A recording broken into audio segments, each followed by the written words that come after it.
Who are the best receivers in this year's 2024 NFL Draft? Welcome, football fans and draft fanatics. It's Mitch here of The Bottom Line View, here to give you my wide receiver prospect rankings. Yes, my top 10 wide receivers in the 2024 NFL Draft, including a couple honorable mentions that I just had to talk about. This is an absolutely loaded wide receiver class, according to pretty much everyone, and I think I share the same thoughts.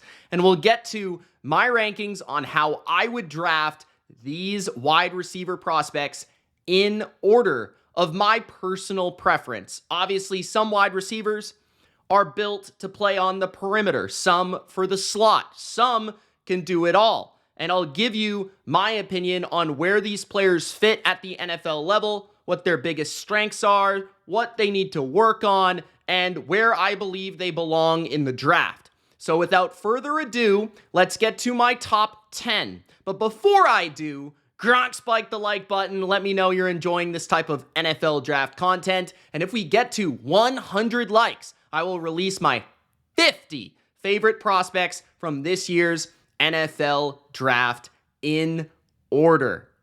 100 likes. Get in the comments. Let me know your thoughts on my list. Let's begin with a couple honorable mentions for my top 10. So guys that just were left out of my top 10 for whatever reason, but I like both of these players, and I definitely thought about including both of them inside my top 10. The first of which is Troy Franklin out of Oregon. Troy Franklin is a receiver that, honestly, I hesitated to put inside my top 10 despite his young breakout age, despite his speed, which I absolutely love, his vertical ability, and I certainly see a role for Troy Franklin in the NFL. That is stretching the field, getting down the field. Vertical receiver. Probably a Z in the NFL. Probably not a 1A or a stud X receiver, but somebody that can relieve pressure from that number one guy and really stress a defense vertically. He is fast, and he can make big plays. He's pretty effective after the catch as well. But Franklin, what hesitated for me to put him inside that top 10 is honestly the past, like history of seeing these type of receivers, and up close and personal as a Patriots fan, seeing a very similar prospect in Tyquan Thornton.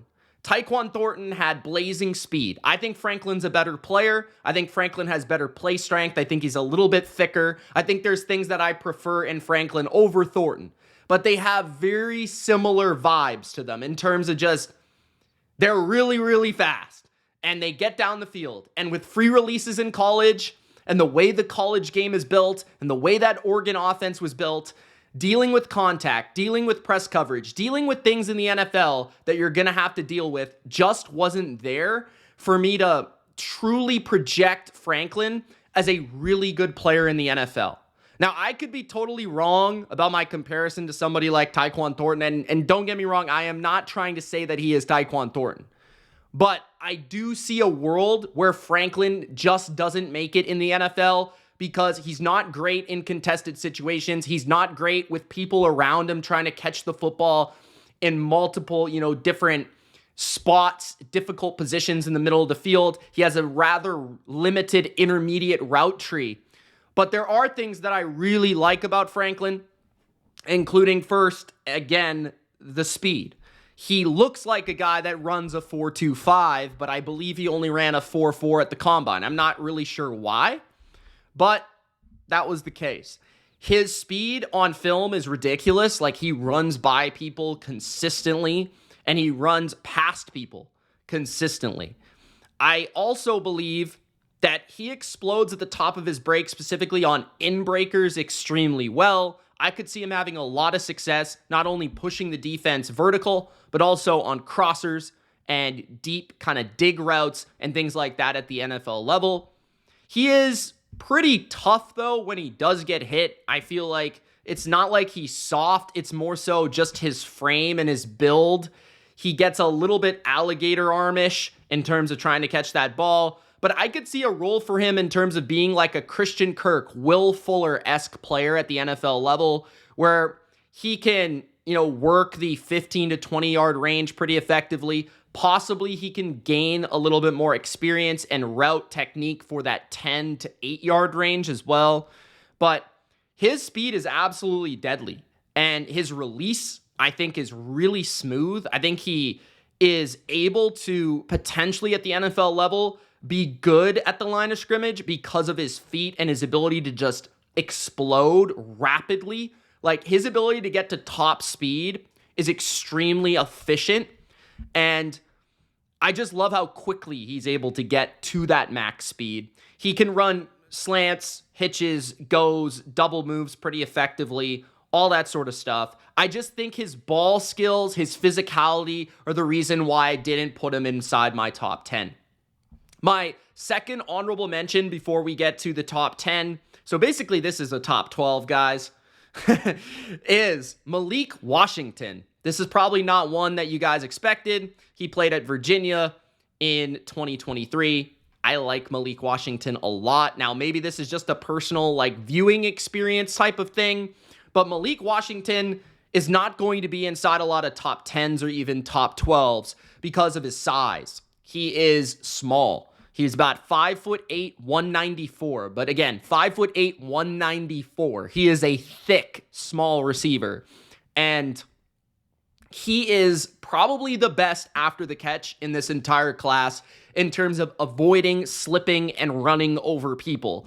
He is a really good post-catch receiver, and that's where I think I fell in love with him. He breaks a million tackles. I think he broke the most tackles in 2023 among all players, and yeah, he just runs through arm tackles. He's got extreme contact balance, very good power for his size post-catch. He also, I think, his balance and his core strength enables him to be like a well-rounded player despite being 5'8". Like, you'll see him contort his body, make catches in contested situations, regain his feet and his steps, and then transition to become a good after-catch player. Like, he is just a rare athlete in terms of that size, where he has the contact balance, he has the power, he has the quickness, but then he also has the core strength to contort in the air and make really difficult passes into catches.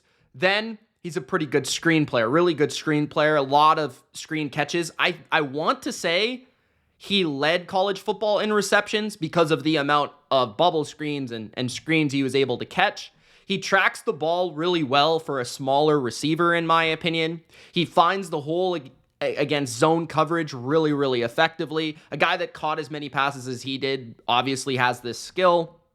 He's not super fast, but he's not slow either by any means. And I think his game, just in terms of playing in the slot as a strict slot receiver, running routes, finding the holes in the zone, and then translating into a guy that can be a really dangerous after the catch, get and fight for yards constantly, is somebody that I'd want inside my offense. He's kind of like Demario Douglas-esque type deal. He's a little thicker, a little bit more powerful, as Douglas is a little bit more quicker. But I could certainly see him becoming a really good slot receiver in the NFL. So I'm a big fan of Malik Washington. Loved him. It was tough for me to keep him out. At number 10, I went with a player that maybe, personally, I don't love as much as maybe some others, but I see too much upside to not have him on my top 10. So that player is Xavier Legette. Xavier Legette out of South Carolina.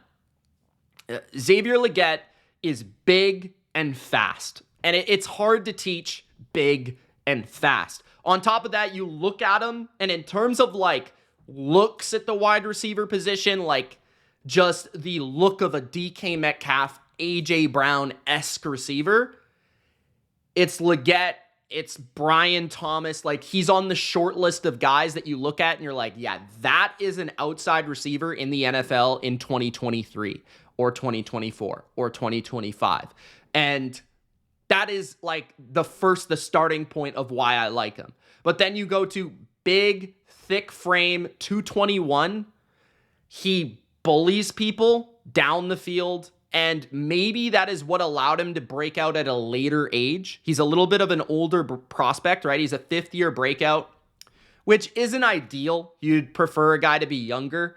But when you speak about his background, you understand why. Like, I think he had a lot of off-the-field stuff, a lot of stuff in terms of his parents, in terms of his, parents passing away, I believe, due to an accident of some sort. I think it was motorcycle. I don't want to get it wrong on the video, but yeah, 6'1", 221, 4.4 speed, has gone through a lot off the field, has had to grow obviously in terms of experience, life experience, in terms of just human, right? Like, that also matters to me. I think that's a big deal. And then being able to craft himself into a really good player at a later stage when he was a quarterback in high school, translating to the wide receiver position. He's still a young receiver in many ways. So I like all those things about him. And then I think he's really good in terms of not only size, speed, explosion, vertical, but also the ability to win contested situations, win the ball in the air. I think he showcases an ability to snag the ball away from his body effectively, contort his body effectively. He is a good kick returner. I think he showcases his explosion in that area of his game on special teams. There were some aspects to the South Carolina offense where he was utilized a lot like a Deebo Samuel-esque player, where it was a lot of like screens and or like underneath drag routes. And the guy that I would compare him to the most is like Rashee Rice. Like, I see a lot of Rashee Rice in him. Just a guy that on tape, Rashee Rice looked like a big, fast guy that wasn't really a great route runner, right? But he could run by you. He could run, vertical, and then he could also just take a drag and make yards after catch. And that's what I see in Xavier Legette. So I don't think he's somebody that is, a great crafty route runner, going to play in the slot, going to run like a whip route, or going to run like a sick option route, going to go 15 different ways. He's more of an A.J. Brown, like light or DK Metcalf type route tree, where it's like, okay, go maybe like stops, slants. When he gets to like doing some crafty routes or double move type routes, it's a little bit more difficult for him. I think his agility is a little bit limited, and you see that sometimes in those screen plays where he's not able to he kind of has clunky feet a little bit, but he uses explosive first couple steps, size, strength to be able to release. And that's where I feel better about him than, the Oregon receiver. Where I feel like he's going to be able to win immediately at the line of scrimmage because of physicality. He's so strong and big, and he's thick. And I don't think corners, especially, a lot of corners are maybe 6 foot, right? And a lot of them are lighter than Legette. So they're not going to be able to knock him around at the line of scrimmage, in my opinion, and especially if he gets some coaching to him. He does need to work on, again, his intermediate middle of the field routes. He could work on his agility. I just think he's a little bit limited there. He's not a great yak player, but he's pretty good. Like, if he gets space, he certainly has the speed to like burn by a defense and run by you. So just the impressive kind of resume of size, speed, vertical, contested catch, then also, the occasional yards after catch. I see like what people saw in Treylon Burks here. I see like a Rashee Rice type. It's going to be specifically utilized in certain things early in his career, but hopefully he can grow a little bit later in his career. He's strong, he's fast. There's a lot to work with Legette. At my number 9, I think a super underrated prospect is Javon Baker. And Javon Baker is a receiver that I really like just his game in terms of, I think he is crafty. I think his routes are really, really crisp. I think he's able to have great feet and win at the line of scrimmage. I think he has one of the best release packages in the entire draft. And then he's also got pretty good size, pretty good speed. He's about 6'1". He's got, off the top of my head, about 4.45 type speed, right? Like, he's pretty fast. He's not super fast. He's pretty big. He's not super big, but he wins with his feet. He wins with his quickness. And you see his quickness at the line of scrimmage and at the top of his routes to break off his routes. And then you also see that in yards after catch in many instances. So he has really good, in my opinion, elusiveness, shake, and wiggle with the ball. I think his feet show up at the line of scrimmage, his ability to kind of shake a guy at the line of scrimmage. So I believe he could be an X receiver in the NFL if you want him to. I think like in the mold of a Brandon Lloyd, kind of Chad Johnson-esque frame, but then also kind of having like a Deontay Johnson type of X receiver win rate, like usage, where he's more of a route runner. He's more of a kind of a crisp X receiver. He's not a big alpha speed size guy like a DK Metcalf. He ran a lot of hitches on his tape from what I noticed. He's good at them. Not the most natural hands in the world. Like, he makes some insane catches like Brandon Lloyd, but he's also kind of like all over the place a little bit. Like, he's maybe a little bit too flamboyant with the hands at times, so it needs to be a little bit cleaner, but sometimes he makes insane catches, so you got to give him that. And the interesting thing about Baker is that he actually started at Alabama. Like, he began his college career at Alabama. He was recruited by Alabama. So that obviously gives you a signal that he was a highly impressive recruit coming out of high school. But then he transferred. So that's something to think about. And then that's where he really broke out once he transferred. He's a pretty well-rounded receiver. He's one of these guys, I think the first on the list where I look at him and I feel like he could win at really any position along the line of scrimmage or at the wide receiver position. I feel like he could win inside or out. I feel like he can win through routes. I feel like he can win through contested catches at times. I think he can win through speed at times. He can win through a variety of ways. He high points and contorts his body extremely well, high points the ball pretty well.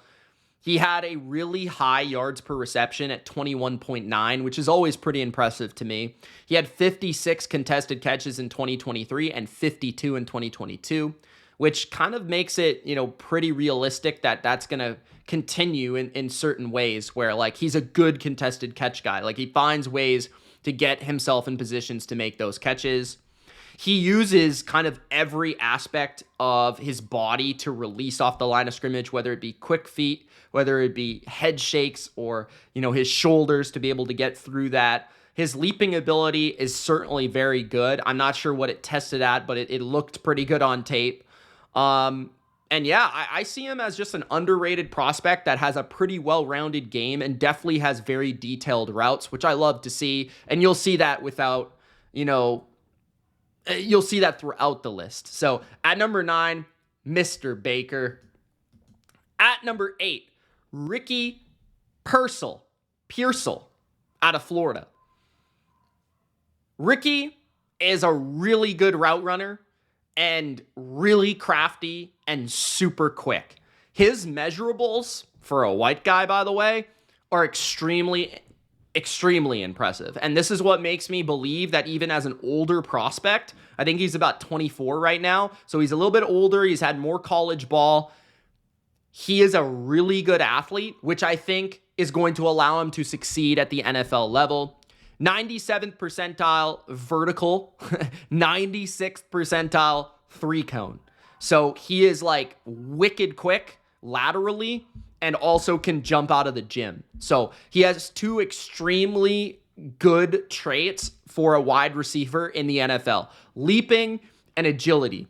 And especially as a guy that most projects as a slot receiver, that's what you want to see out of him in terms of the 3-cone time being 96th percentile. I've seen a lot of people compare him to Julian Edelman because they believe he can play outside or in, and he has obviously that 3-cone time and the route running chops to be able to compare to Julian Edelman. I don't think he's great like Edelman was. I think Edelman's underrated in terms of his after the catch ability. I think Pearsall is a little bit more catch and go down, but he's not bad after the catch. Don't get me wrong. Like, He has some stuff to him. I just don't think he's Julian Edelman, okay? I think he can be. He's taller, though. He's 6'1", 189, and he projects as a really good route runner from the slot. He had 61 of 93 targets in the slot, 11-yard ADOT this past season, but then a 17 ADOT average depth of target with Richardson in 2022. So Richardson, the quarterback of the Colts. So he was a little bit more of a vertical player in 2022, a little bit more closer to the first down marker in 2023. Some people see him as a Christian Kirk type player.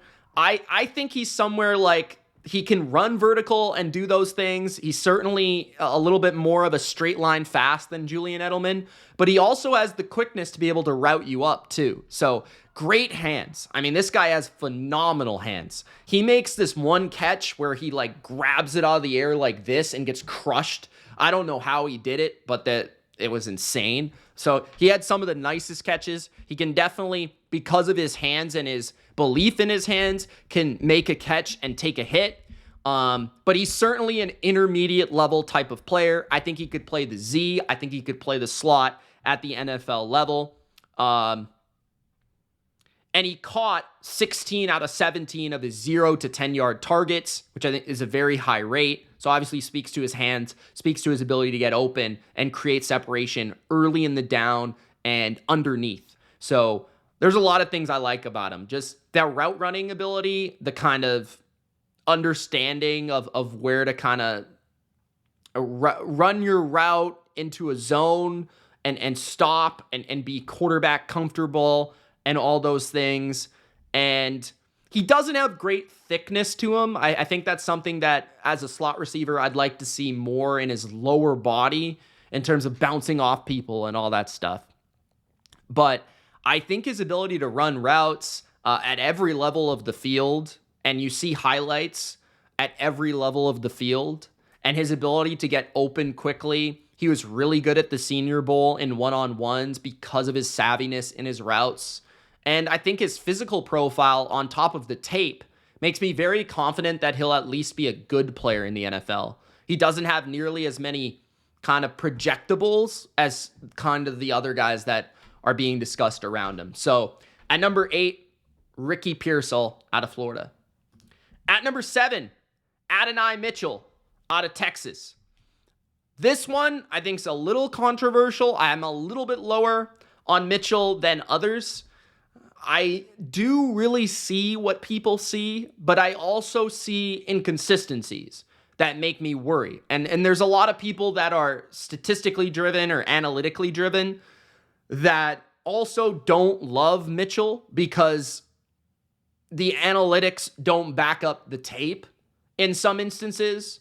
And some of the high points of the tape are really, really good, but it's like a consistency thing.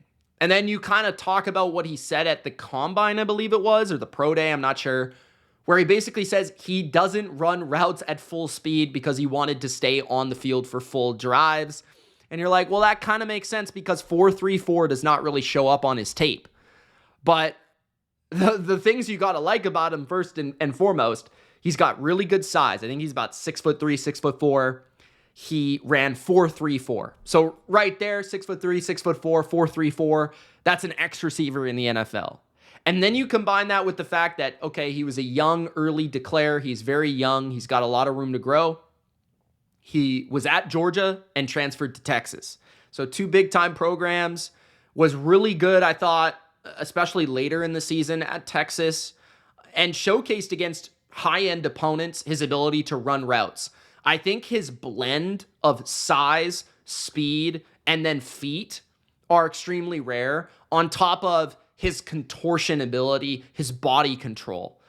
He has some catches that it looks like T. Higgins. Like, to me, what I thought of when I watched him was T. Higgins. Like, I think he's the ability to high point the ball, the ability to contort his body, kind of be in slow motion and adjust himself to a pass. He's a very good red zone weapon. I think he'll be a good downfield ball winner. And I think the fact that, Quinn Ewers, the quarterback of Texas, when you watched him and you watched Worthy's tape and you watched Mitchell's tape, you kind of saw a guy that was limited throwing the ball down the field. So I almost wonder how he would be if he went to Buffalo with Josh Allen. Would that unlock an aspect of his game? But he's just got to be more consistent in all kind of areas of his game, because his high end is excellent. It's top 4, top 5 in this class. But his consistency drops him to number 7 for me, where I'm a little bit worried about like his conditioning. I'm worried about like his love of the game. I'm worried about like his ability to go in there and work and get after it. I'm a little bit worried about like, I don't really know. He feels like a guy that it's almost too easy for him, so he doesn't try all the time. Like, there's a little bit of softness in his game to me. Like, he doesn't have like a fierce attitude or a really competitive nature to me. So he's super effortless in almost everything he does. Like, he runs good routes for his size, especially. He's able to stop on a dime in a way that's very rare for a guy at his size. He glides past people at times down the field. He's able to outrun you. He's able to box you out and make a catch. He's able to do a lot of different things. He's pretty good in terms of his releases, using head fakes and feet to get after it. He can be an isolation one-on-one receiver, especially in the red zone where he's very dangerous. He did not see a lot of spoon-fed targets, which I would say are like screens. Like, he's not a screen player, and he wasn't at Texas. They didn't utilize him in that way. So his numbers are reflected based on what he did down the field, which I think is something that's interesting. Maybe if you were with a better quarterback, let's say if he went to UNC, what would his numbers have been if he played with Drake May? But I don't know. So it's interesting. Like, I wonder if he were to go to a very competitive environment with another good receiver on his depth chart and a guy that worked really hard and was a veteran and could get after him and work his butt off. Like, could Mitchell really get to the level of being an elite receiver? Possibly. He has the physical tools to do it. It just feels like it's very inconsistent on the tape. So at number 7, I have Adonai Mitchell out of Texas. At number 6, personal favorite, Lad Mcconkey out of Georgia. Probably one of the funniest and best names at the wide receiver position. And you wouldn't think anything of him, but man, this guy can play wide receiver. Like, he is explosive. You know, that's the first word I'm going to use. Not lunch pail, not hardworking, not crafty or intelligent, although he could be all those things. He is explosive. Lad Mcconkey is explosive. And I think, to me, he is like the best combination of fast and like precise, maybe in the entire draft. His routes are crisp as hell. Like, this guy stops on a dime, just tears people up in the intermediate level of the field. And I think he'd be a very effective Z receiver or slot receiver in the NFL. And honestly, he might be able to play the X. Like, I think that might be the difference between him and then Pearsall, on top of being a little bit younger, I believe. But he also runs faster. He's 4.3, 940. Like, he's a white guy running under a 4.4. And so he's going to be compared to, you know, the Cooper Kupps of the world. And I see a lot of the Cooper Kupp stuff in terms of like the precision of the routes. Like, there is no fat to his game, no wasted motion, no like wrong step. And that's what I love. Like, he's Cooper Kupp-esque in that aspect, where it's like you draw a diagram of the route that you want him to run, and it's like bing, bam. You know what I mean? Like, that's Lad Mcconkey to me. And then he gets the ball, and he's got good vision and yak, and you see his speed at times where he just breaks away from people. So very impressive. Really twitchy. Just like, man, this guy's going to be really good. Like, I could see him catching 80 plus passes a year. And I think he's ideally a number 2 in the NFL, but he'll be a guy that's like a target hog number 2 if he stays healthy, which I do know was kind of an issue for him at the college level. And people will wonder why he didn't have more production. I think that was mostly just being at Georgia with a lot of great players around him, including Brock Bowers, and then, you know, being on a team with a great defense and a great running game. So he wasn't always showcased as much as others, but he's explosive off the line. He attacks leverage extremely, extremely well. He is a third down chain moving receiver. The top of the route twitch where he just breaks off a route is awesome. He is better outside than inside because of his speed. So think a Z type of receiver. He has good feel versus zone. He has great vision on his yak plays. He has very good stop-start ability. He pulled off an insane spin move against Missouri, which I was just like, whoa. Like, his ability to react to defenders and then make people miss is pretty impressive. He has 90th percentile agility, according to his testing, a 4.39 40. And he does, maybe the one negative is like physicality at the line or press coverage. So that's maybe where you would want to keep him away from being the X receiver. But other than that, I didn't really see anything that I didn't really like. He's not like a contested catch marvel, but I think he can do it. Not a lot of them, but I don't know. Like, he is more of like a route you up, create separation, get open type of guy.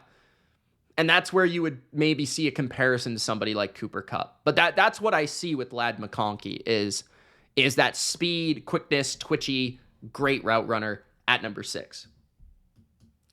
At number 5, Xavier Worthy out of Texas. Now, I think I'm biased going into this. I'm not even going to lie. Because I saw Xavier Worthy play the first game of the season, either his first game or second game of the season in 2022 at Texas against Alabama. And just immediately, I had no idea who he was, and I didn't really follow the Texas team or anything. First guy that stood out watching him play was this guy. And just like seeing him run routes and run by Alabama corners and consistently create, downfield threat, it just immediately stood out. Like, his speed is insane. And I didn't know that he was a 4.2 speed guy at the time, literally the fastest player ever in the history of the combine. But he is just one of those players that when you see him in person, I feel like you understand the gift of a football player that he is. And I think that this type of player translates to the NFL better now than it did 5 to 10 years ago. His speed is absolutely ridiculous. And on top of that, he is not just a vertical speed player. He's not just a straight line speed player.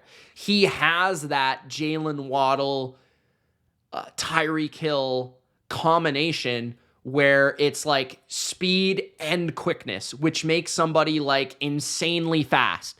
That's where people talk about Tyreek Hill, where it's like, he's not only vertically extremely fast, straight line, 100 meter, but he also is one of the quickest side-to-side players you've ever seen.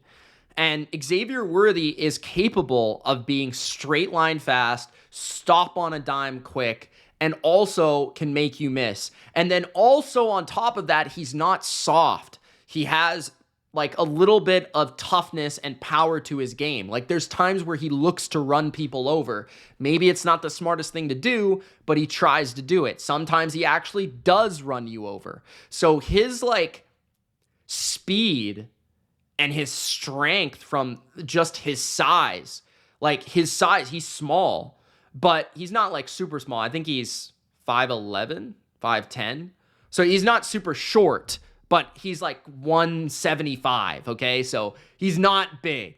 But his wiriness in terms of strength pops off at you because he's so explosive that the speed that he's going at makes him kind of powerful in some instances. He can certainly make you miss. He plays with an edge to his game. He's not a great contested catch receiver, but he certainly tracks the ball very well, and he certainly has the ability to contort and be balanced and to be able to manipulate himself to the ball. I could see him being a Deshaun Jackson type player. I could see him being just a wicked, like a T.Y. Hilton type player. I could see him being just a player that is so quick, so fast. And he is a good route runner right now, that he can create separation, but I think he could be even better because he's so quick and he's so fast that once he gets like with a bunch of NFL professional receiver coaches professional receivers, like just to go after, working on his craft, his releases, his routes. He's already good in that aspect. He's already better than somebody above him right now on this list. But, the limitations in terms of size kind of make him not a great contested guy, not a great off the line guy yet. But like, you do not want to play this guy one-on-one. You do not want to allow him to not have a safety over the top. You do not want to see him in the screen game because he's so friggin' fast. So crossers, anything like that. Like you saw how Tank Dell was utilized in Houston. He could be utilized very much the same. Stop routes are deadly because he gets so fast up the field and he stops and he'll make catches that way. And really, he didn't have a quarterback that was good at throwing the ball down the field. So that makes me even more intrigued to see what he can do at the NFL level. But Xavier Worthy at number 5. At number 4, Brian Thomas Jr. out of LSU. Brian Thomas Jr. is a prototypical X receiver. We talked about Xavier Worthy being extremely fast. Well, Brian Thomas Jr. is fast as well. I think he's 6'5", 6'4", and he ran a 4.34, which is pretty much as impressive as Worthy running a 4.21, right? And Thomas is thick, tall, and fast. And you just don't teach him like that. But then not only is Thomas fast, big, physical, all that stuff, he has rare stop-start ability. Like this guy on double moves is like dangerous, like deadly, okay? So this is where I think he is the most DK Metcalf type player, where he has elite speed. He can run by pretty much, everybody if given the opportunity. His high-end speed, I believe, was even as fast or faster than Worthy on the 40-yard dash. He has prototypical size. He can run by DBs, and he covers ground in an intimidating fashion. He is angry when running with the ball. He certainly needs more nuance in terms of working leverages and his route running overall in terms of the short and intermediate game especially, which is where he's not a high volume receiver. He's not somebody at the NFL level that I think is going to catch 6+ catches every game, but he's certainly somebody that can make a major impact on one catch and could go the distance. He's somebody that could have a game-breaking, 50-yard bomb down the field or a 40-yard post. He's certainly a guy that could catch 4 passes a game for 85 yards or more, right? So that's the type of guy we're talking about here. He kind of has an A.J. Brown, DK Metcalf type deal.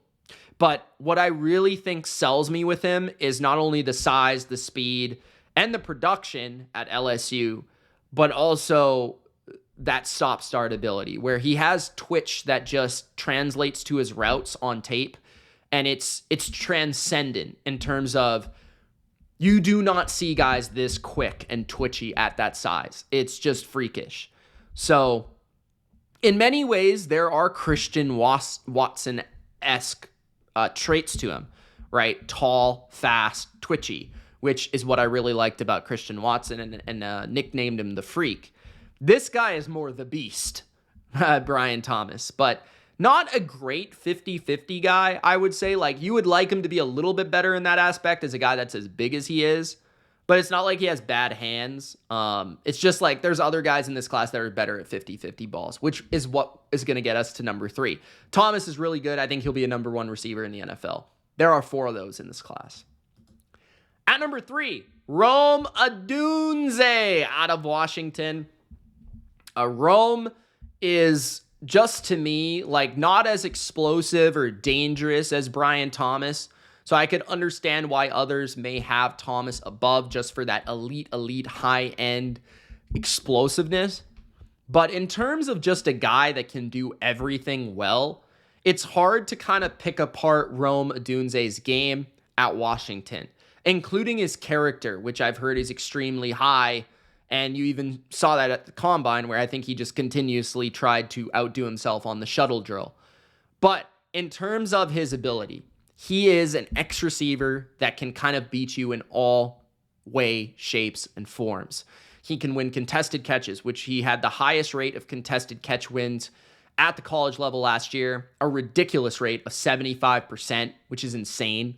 He is a really crisp and nuanced route runner. He does not create separation in the way that a couple other guys do because he's not as fast. But in terms of like creating that split second of separation, or at the top of the route or releasing off the line of scrimmage, all these things are good enough. In like a DeAndre Hopkins manner, he's not gonna like Tyreek Hill, like separate where it's like, oh my goodness, he's open by 5 yards.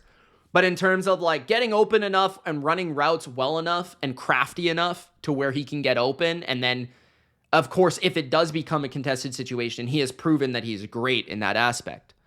But I like a lot of aspects of his game. He's got the size and the physicality to win at the NFL level. His chest, arms, and shoulders are very broad and big, and it's hard for DBs to kind of reach and get around him.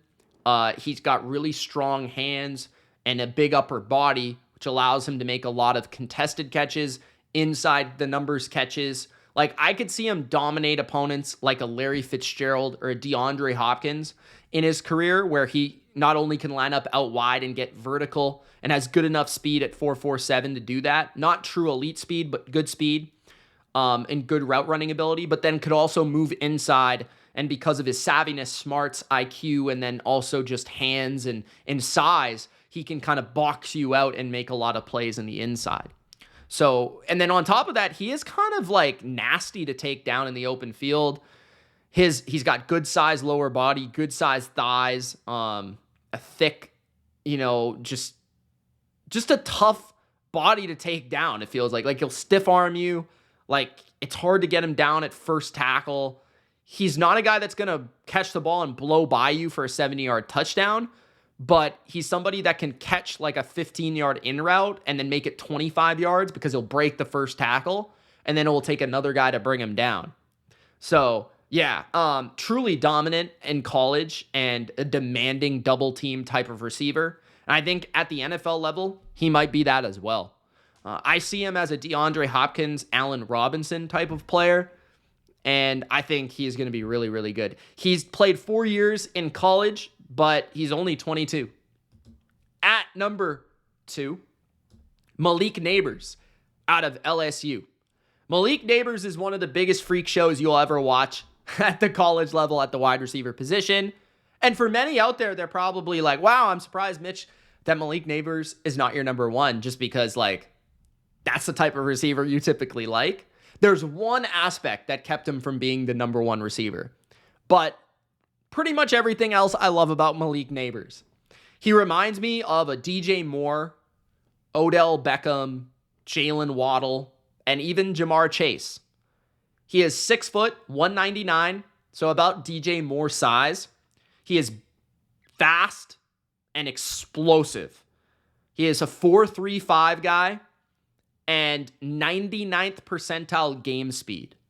So he's kind of like Odell Beckham, where he's fast on the 40, but he's even faster when he gets the ball. Like, it's something that's hard to track or understand. But like Odell at his peak could take a slant 60, 70 yards. That's Malik Nabers. He is really good at slants and in breakers, and he can take them to the house. He has sudden explosion and change in speed, and his ability to stop, start, and then, change direction on his routes is unbelievable. His fluidity and elusiveness kind of reminds me of Julio in some instances, where it's like a guy that big shouldn't be able to or a guy 200 pounds, 6 foot, kind of looks like an X receiver, but can win like a Z receiver sort of deal. Like, he can win like Deebo Samuel, but he's going to be playing on the outside. He could play in any spot. And that's also something that I like about him. Like, he's not just a true X guy.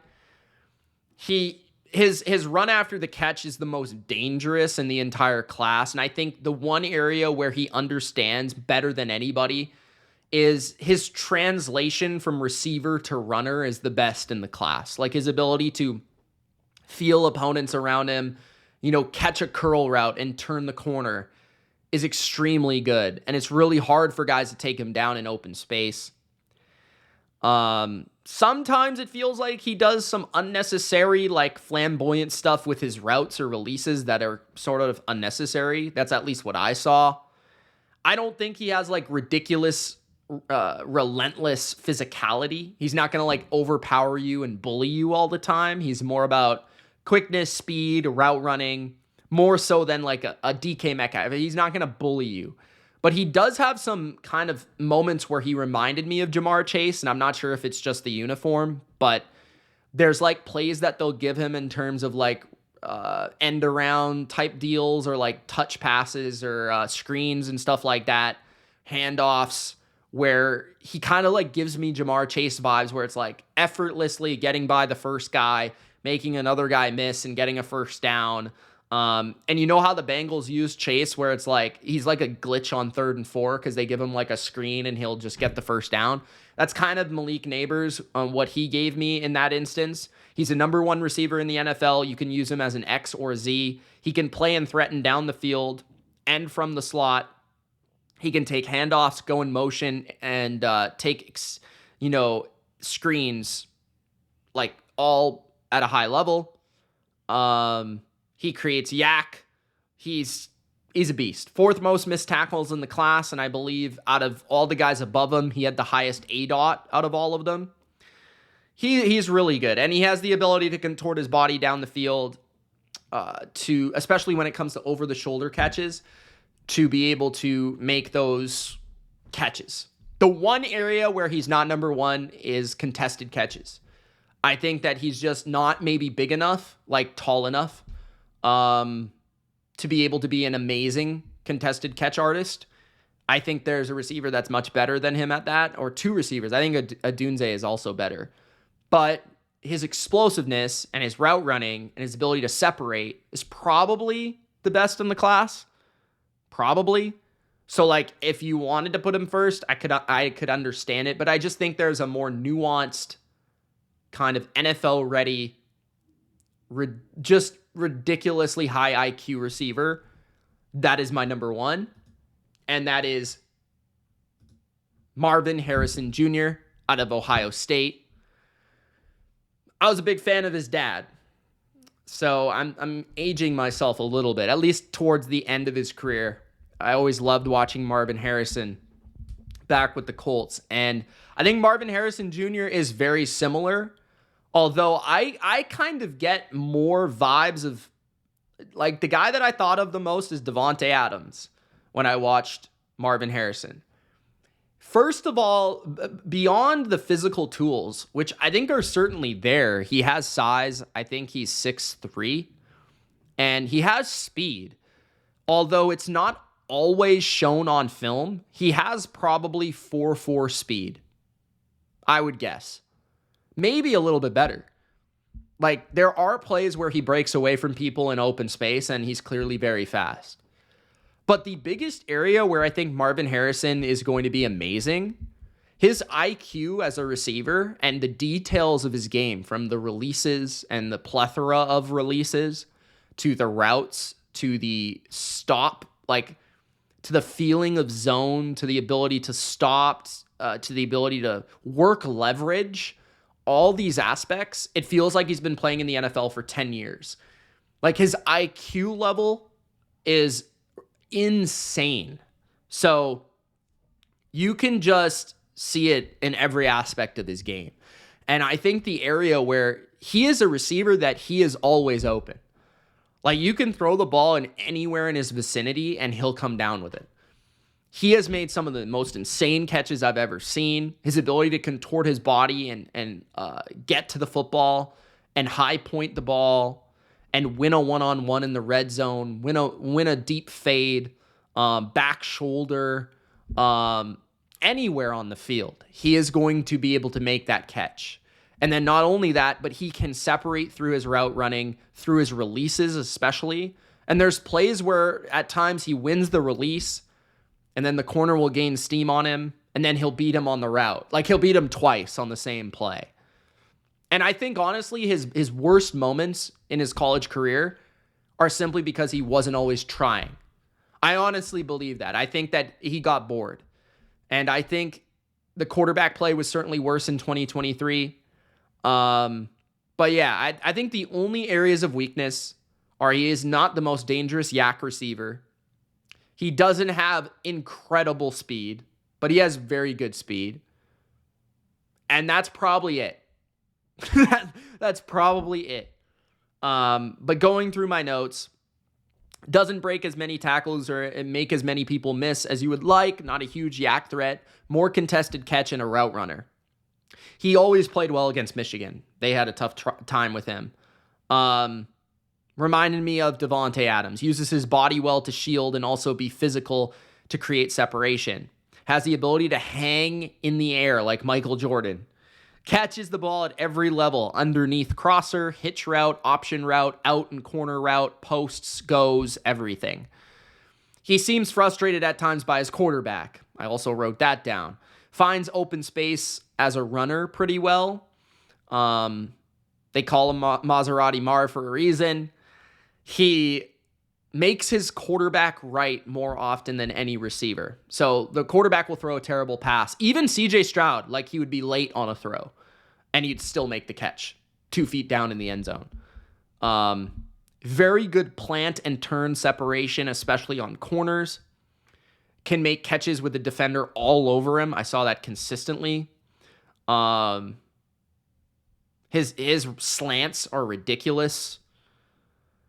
Yeah, he's just really good. I don't know what else to say. He's really good. He's the best receiver for me. Nabers is right there. I think that's the top two, and I think that's a tier break. But this guy's really good. So, those are my wide receiver rankings for the 2024 NFL draft class. Let me know yours in the comments section below.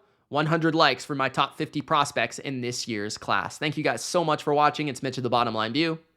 Peace, guys.